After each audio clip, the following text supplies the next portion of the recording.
আজ বাড়িতে রান্না করেছিলাম কুলের টকটা। ভিডিওটা স্কিপ না করে লাস্ট পর্যন্ত দেখো। চলো ভিডিওটা শুরু করা যাক। তো বন্ধুরা, তোমরা সবাই কেমন আছো? আশা করি সবাই খুব ভালো আছো, আমিও খুব ভালো আছি। তো আমি আছি তোমাদের সাথে অর্পিতা, তোমরা দেখছো অর্পিতা ব্লগস। তো এখানে আমি নিয়ে নিয়েছি কিছুটা পাকা কুল। কুলগুলো পাকা হলেও কিন্তু বেশ টক ছিল। এরপর আমি কড়াইয়ের মধ্যে কিছুটা জল দিয়েছি, আর জলটা একটু গরম হয়ে গেলে তার মধ্যে আমি দিয়ে দিলাম কুলগুলো। আর কুলের মধ্যে দিলাম সামান্য পরিমাণে লবণ আর সামান্য পরিমাণে হলুদ। তারা ভালো করে নাড়াচাড়া করে দিলাম। আর দিলাম আরো কিছুটা পরিমাণে জল। আমি যেহেতু জলটাও করবো সেহেতু জলের পরিমাণটা একটু বেশিই দিলাম। এরপর ঢাকনাটা ঢেকে দিলাম, আর ঢাকনা তুলে ভালো করে নাড়াচাড়া করে দিলাম, আর কুলগুলো ঘেটে দিলাম। কুলগুলো কিন্তু ভালো করে সিদ্ধ হয়ে গেছে।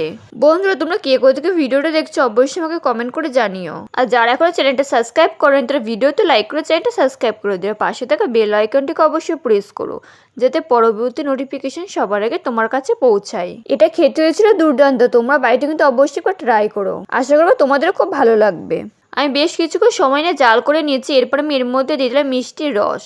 এরপর ভালো করে নাড়াচাড়া করে দিলাম। কুলটা যেহেতু টক ছিল সেহেতু আমি এর মধ্যে মিষ্টি রস দিয়েছি। আর আমি যেহেতু একদম টক টক করবো না সেহেতু আমি একটু মিষ্টি রস দিয়েছি, যাতে হালকা হালকা একটু মিষ্টি থাকে। আমার কাছে হালকা টক হালকা মিষ্টি এটাই বেশি ভালো লাগে। তোমরা কে কেমন পছন্দ করো অবশ্যই আমাকে কমেন্ট করে জানিও। বাড়িতে যেহেতু মিষ্টি রস ছিল তাই সেটাই দিয়েছি, তোমরা চিনিও দিতে পারো। এবছর কুল শেষ হতে গেল কিন্তু টক খাওয়া হলো না। টক খাওয়া হয়নি ভুল, মানে তোমাদের সঙ্গে শেয়ার করা হয়নি। আমার এটা জালটা হয়ে গেছে তাই নামিয়ে নিলাম। তারপর আবার কড়াইতে সামান্য পরিমাণে একটু তেল দিলাম, আর তেলটা গরম হয়ে গেলে তার মধ্যে দিয়ে দিলাম সর্ষে। আর সর্ষেটা ফুটে উঠে তার মধ্যে আমি দিয়ে দিলাম টকটা। এরপর নাড়িয়ে চাড়িয়ে নামিয়ে নিলে রেডি জল টক। ফোড়ন দেওয়ার পরে বেশি ফোটানো লাগবে না, তাহলে কিন্তু গন্ধটা থাকবে না। তো বন্ধুরা, আজকে রেসিপি তোমাদের কাছে কেমন লেগেছে অবশ্যই আমাকে কমেন্ট করে জানিও।